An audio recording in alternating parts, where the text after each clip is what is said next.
As a member of the Judiciary Committee, Senator Grassley will be questioning Inspector General Horowitz this Wednesday when he appears before Congress, and we'll be covering that live all throughout the day. And he joins me now. Senator Grassley, always good to have you with us, sir. Thank you very much for being here. Thank you, Martha. So what was your reaction, to this report when it came out today and you started to get a look at the 470-odd pages? Every American citizen ought to be concerned about the FBI and protecting your civil liberties, because we have seen as a result of the Horowitz report that the FBI will use any lies, rumors, and distortions against established practices to get whatever excuse they can to spy on a presidential campaign. This is a big deal for presidential campaigns, but it's a bigger deal if they can get away with it and do it to any other American citizen. Yeah, they essentially are saying, there was just sort of some low-level attorneys who made mistakes on some of these requests to listen in on Carter Page and to start this investigation, and there was no big sort of political conspiracy to take down President Trump. It was just about 17 omissions on these 4 FISA requests, and it isn't really something that you should be concerned about in terms of a big conspiracy. Well, you got to look at it from the standpoint of what was the motive, and we've got plenty of email involving in a lot of people in the FBI that did not want Trump to be president of the United States.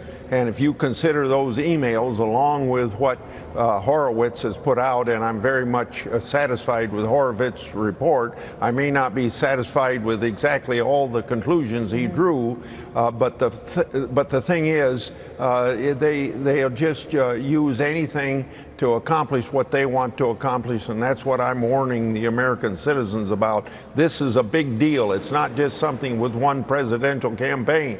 We thought we were long past J. Edgar Hoover as head of the FBI spying on people. I thought it was, interesting. Byron York pointed out on Special Report tonight that all of those 17 errors went in one direction.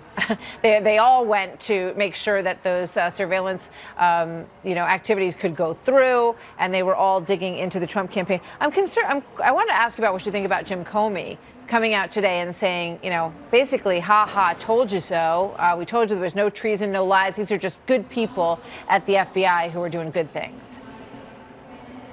When Durham gets done with his investigations, I think you're going to get a whole different tone from Comey.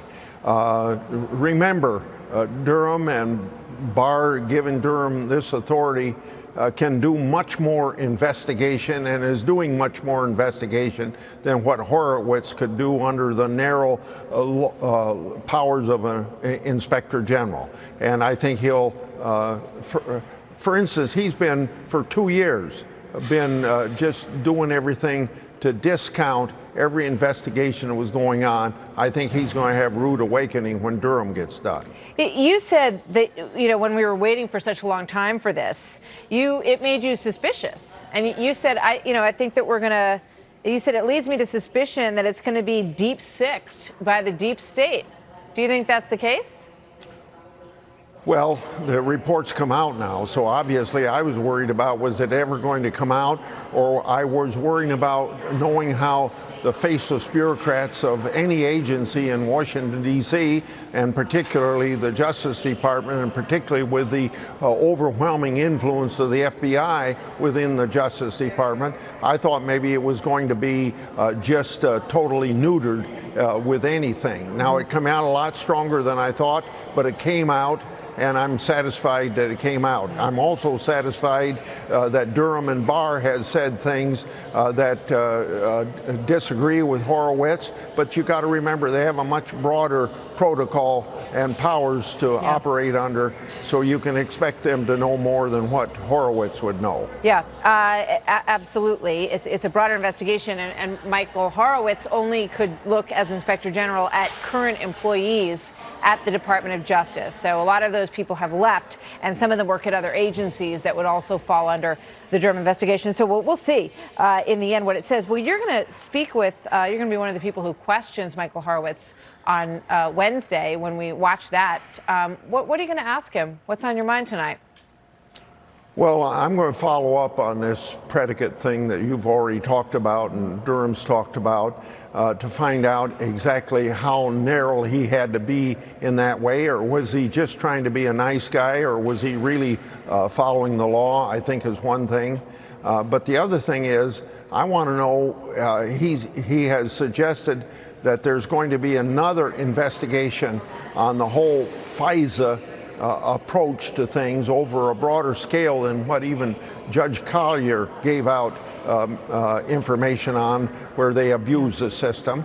And I want to know what he thinks can be accomplished there as well, because there's more that he can do along the lines of protecting the civil liberties of the American people. We also ought to be looking at something that probably won't come up in this meeting, but I need to be looking at it, is there need to be some changes in the FISA process.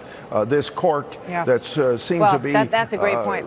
Responsible to no one. Yeah, I mean, one of the things we didn't learn about is the FISA judges and how these decisions were made and what kind of questions they asked and what they pushed for in terms of information, or whether it was just sort of, a blank check to keep digging. Thank you very much, Senator. We'll talk to you soon. Good to see you tonight. Thank you.